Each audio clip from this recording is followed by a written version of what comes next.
आज की क्लास में वर्ब टू बी को जीरो से समझेंगे। अब ये क्या चीज है, कैसी चीज है, कैसे काम करता है और आपकी कैसे मदद कर सकता है, ये सब कुछ पूरा जड़ से समझने के लिए सबसे पहली चीज आपको करनी होगी, इस क्लास को पूरा देखना होगा। बिकॉज पूरा अगर इस क्लास को नहीं देखेंगे तो फिर शुरुआत भी मत करो। मतलब इरादा अगर नहीं रखते हो क्लास को पूरा देखने का तो फिर रहने दो, है ना, क्योंकि फिर आधे अधूरे से समझ में नहीं आता। ये बहुत इंपॉर्टेंट है, ये आपके बेसिक को बिल्कुल क्लियर कर देता है। इसी से आप शुरुआत अगर करना चाहो तो कर सकते हो, वेल एंड गुड, आप बहुत बढ़िया तरीके से कर लोगे। बट हाँ, एक दो क्लासेस इसके पहले और लगेंगी जो कि इस क्लास के लिए जो नॉलेज जरूरी है वो उस वाले क्लास में मिलेगी। डिस्क्रिप्शन बॉक्स में दोनों का लिंक है, देख लेना वो वाली क्लास को। फिलहाल ये वाली क्लास को शुरू करते हैं।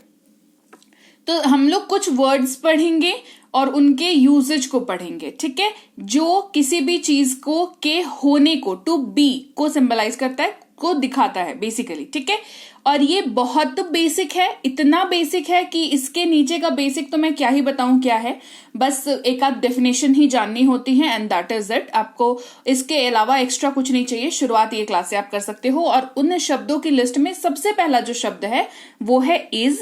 उच्चारण दे रखा है क्योंकि मुझे कमेंट आता है बहुत सारा कि मैम उच्चारण जो है हमारे से, मतलब आप बोलते हो तो थोड़ा मतलब समझ में नहीं आता है, इसीलिए उच्चारण अगर लिख के दोगे तो फिर आसानी से समझ में आएगा। ये कमेंट मुझे एक आध रिसीव हुए हैं कई बार, तो इसी वजह से मैं कोशिश करती हूँ उच्चारण दे दूं। तो आज उच्चारण दे रखा है, इसको इस नहीं, इसको इज पढ़ते हैं। नुक्ता लगा हुआ है ज के नीचे, तो थोड़ा सा हल्का सा जबान पे जोर पड़ेगा। इज पढ़ेंगे, इसका मतलब सिंपली होता है, ठीक है, इसका मतलब ही होता है। अब इसके इस्तेमाल की बारी है, ठीक है। ये वर्ड जान लिया, इसका मतलब जान लिया, ऐसे पढ़ो, स्टेप वाइज पढ़ो क्लास को, ठीक है। शब्द है, उसका उच्चारण है, उच्चारण तो खैर सेकेंडरी है, बट शब्द है, उसका मतलब है, मतलब जान लिया। अब शब्द से ही संबंधित कुछ रूल पहले ही फर्स्ट हैंड में ही समझ लो, ठीक है। एग्जाम्पल, ये वो, फलाना ढिमकाना, स्ट्रक्चर, ये सब कुछ छोड़ो, पहले रूल समझ लो। शब्द समझ लिया, अब रूल समझ लो। रूल क्या है कि इसके इस्तेमाल के लिए कुछ नियम है हमारे पास। वो नियम कुछ ऐसे है कि इसका इस्तेमाल आप कर सकते हैं ही के साथ, शी के साथ, इट के साथ और किसी भी नाम के साथ। जब मैं कहूं किसी नाम के साथ तो वो रोहन, संगीता, प्रीति और कुछ भी हो सकता है। कोई सा भी नाम आप दुनिया का उठा लो, आप उसके साथ इस का इस्तेमाल कर सकते हो जब आप उसको वर्ब टू बी के तौर पर यूज कर रहे हो, ठीक है। और ये प्रेजेंट में यूज होगा, ये बहुत इंपॉर्टेंट है। ये वाली कड़ी नहीं मिस करनी है अपने को, ठीक है। तो ही, शी, इट और किसी भी नाम के साथ इसको यूज कर सकते हैं। ही का मतलब वह होता है, ये एक्स्ट्रा इन्फॉर्मेशन मैं दे रही हूं क्योंकि ये आपको नहीं पता रहेगी तो फिर दिक्कत आएगी आपको आगे जाकर के। ही जो है वो वह, उसका मतलब वह होता है, यानी कि वह के जगह पर आप ही का यूज करते हो इंग्लिश में।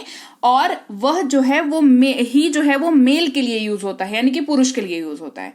ठीक उसी तरीके से वह के जगह पर आप शी का यूज करते हो अंग्रेजी में, अगर उसी जगह पर जिसकी आप बात कर रहे हो या जिसके बारे में बात कर रहे हो वो कौन है, वो पुरुष नहीं है, वो महिला है, यानी कि फीमेल है, ठीक है।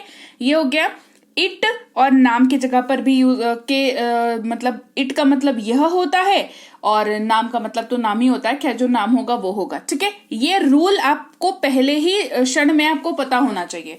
अब मैंने कहा कि इसके प्रायर आपको मुश्किल से एक या दो क्लास चाहिए होगी, मोस्टली एक ही क्लास चाहिए होगी जहां पे एक आध डेफिनेशन आपको पता होनी चाहिए। वो क्या है, जस्ट मैं थोड़ा सा ब्रीफ में आपको बता दूंगी, ठीक है। यहां पर आपको आंखों के सामने एक स्ट्रक्चर दिख रहा होगा, ये जो ऐसे लिखा रहता है ना, subject plus verb plus object, इसी को स्ट्रक्चर कहते हैं भाई साहब, ठीक है। ये अलग अलग वाक्यों के लिए अलग अलग बनता है और उसी के हिसाब से आगे आप वाक्यों को बनाना सीखते हो, सिंपल है ना। तो ये इसको स्ट्रक्चर कहते हैं। और स्ट्रक्चर में आपको जो दो तीन शब्द दिख रहे हैं, एक दिख रहा है सब, इसका फुल मतलब ये होता है, इसको सब्जेक्ट कहते हैं जो कि करता होता है, जो वाक्य में कुछ करता है। फिर वर्ब है जिसको क्रिया कहते हैं, जो प्रोसेस वाक्य में हो रहा है वो। और ऑब्जेक्ट है जिसको विषय वस्तु कहते हैं, जहां पर काम का असर हो रहा है, मतलब काम तो हो रहा है वाक्य में, काम का असर जिसके ऊपर हो रहा है उसको ऑब्जेक्ट कहते हैं। बस ये वाली क्लास आपको अलग से करनी है, जो डिस्क्रिप्शन बॉक्स में लिंक है, डेफिनेशन वाली क्लास है। तो बहुत ज्यादा भारी भरकम क्लास नहीं है, बिल्कुल बच्चे वाली क्लास है, उसको कर लोगे, उसके बाद ये वाली क्लास आपकी गुड टू गो है। तो ये वाक्य कैसे बनाता है, रोहन इज अ स्टूडेंट। तो इस वाक्य में रोहन जो है वो हमारा सब्जेक्ट है, क्योंकि हम किसकी बात कर रहे हैं, हम रोहन की बात कर रहे हैं। ये तो बहुत आम बात है ना, कि आपको मैं पूछूं किसकी बात कर रहे हैं, आप कहोगे रोहन की बात कर रहे हैं, ठीक है। तो रोहन, वर्ब यहां पर इज जो है वो वर्ब का काम कर रहा है। और अ स्टूडेंट यहाँ पर ऑब्जेक्ट का काम कर रहा है। ठीक है, चलो अब देखते हैं कि क्या ये सारे के साथ कैसे इस्तेमाल होता है। तो वह एक व्यापारी है, हम पुरुष की बात कर रहे हैं, कहेंगे ही इज अ बिजनेसमैन। वह एक शिक्षक है, हम महिला की बात कर रहे हैं, कहेंगे शी इज अ टीचर। यह एक कलम है, ठीक है, ये वाला देख लेना, यह एक कलम है, it is a pen. Rohan एक छात्र है, Rohan is a student. Absolutely clear. ठीक है, अगला शब्द देखो एम, जिसका मतलब होता है हूं। उच्चारण मैंने दे रखा है, इसके लिए सिर्फ एक रूल याद रखना है, दैट इज कि एम का इस्तेमाल जो है वो सिर्फ और सिर्फ आई के साथ होता है, और आई आप अपने आप के लिए यूज करते हो, और आई का मतलब मैं होता है। जाहिर सी बात है, खुद के लिए यूज करते हो तो इस्तेमाल मैं के तौर पर ही होगा। ठीक है, अब स्ट्रक्चर समझ लो, कोई बड़ी बात नहीं है, सेम स्ट्रक्चर है। सब्जेक्ट आई हो जाएगा, वर्ब एम जो है वर्ब का काम करेगा, ऑब्जेक्ट अ स्टूडेंट। तो आई एम अ स्टूडेंट। जैसे मैं एक शिक्षक हूं, इस वाक्य को बनाना है, कहेंगे I am a teacher. I am a teacher, मैं एक शिक्षक हूं, I am a teacher. Right, आपको क्या पता है, आपको स्ट्रक्चर पता है, आपको उस वर्ड का यूज करना है, वर्ब टू बी आपको पता है, एंड आपका ये वाक्य बन गया आपकी आंखों के सामने, आपने खुद ने बनाया। बताओ, अभी इतना पढ़ाने के बाद अभी एक्स्ट्रा आपको कुछ मुझे बताने की जरूरत तो नहीं पड़ी, मेरे बताने से पहले आपके दिमाग में आई एम प्रिटी श्योर कि इसका आपको आ चुका होगा, इसका ट्रांसलेशन जो भी है आपके दिमाग में। ठीक है, चलो आगे बढ़ते हैं, अब अगले वर्ड की बात करते हैं, वर्ब टू बी के, जो कि है आर, जिसका मतलब होता है हैं। ठीक है के ऊपर में देखो ये बिंदु लग रखा है, ठीक है, जिसकी वजह से इसका उच्चारण एक न के साथ होता है, तो हैं ऐसे उच्चारण इसका होता है।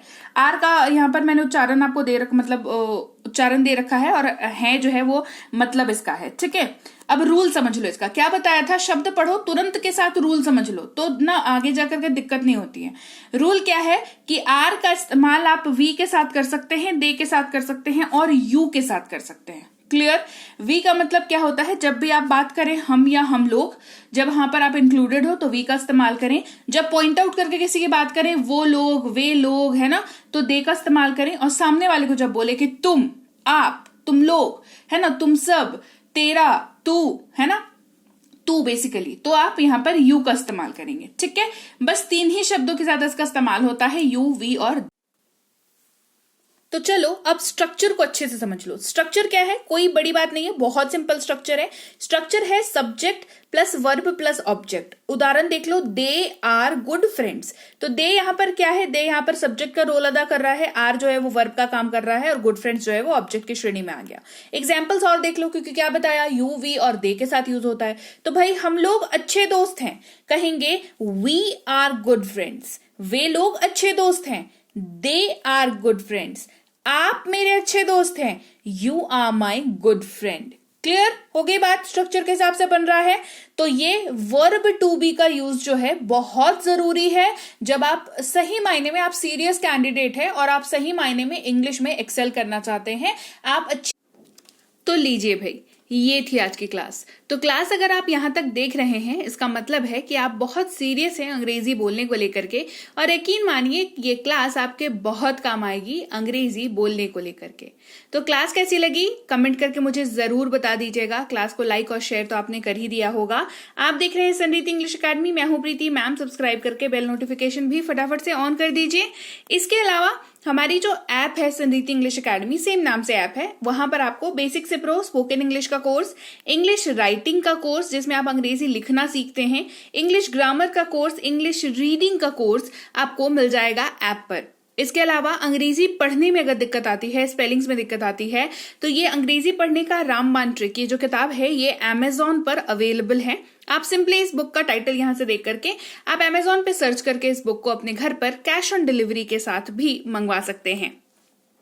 इसके अलावा अगर आपको ई बुक्स की जरूरत है, तो चाहे वो वर्ड मीनिंग की ई बुक हो, टेंसेस की हो, आपके स्पोकन इंग्लिश की हो, ग्रामर की हो, या मिनी स्पोकन इंग्लिश स्ट्रक्चर्स की हो, जो कि क्विक रिवीजन का आपको मौका देती है, क्विक समझने का आपको मौका देती है, ये सारी की सारी ई बुक्स जो है हमारी ऐप पर अवेलेबल है। ऐप में जाकर के आप इनको इजीली वहां पर ले सकते हैं। इसके अलावा हमारी क्लास, हमारी पेड क्लास या किसी भी तरीके की अंग्रेजी को लेकर के समस्या अगर आपको आ रही है, तो इस नंबर पर व्हाट्सएप मैसेज करके आप हमारे साथ संपर्क कर सकते हैं, हमारे ग्रुप में जुड़ सकते हैं।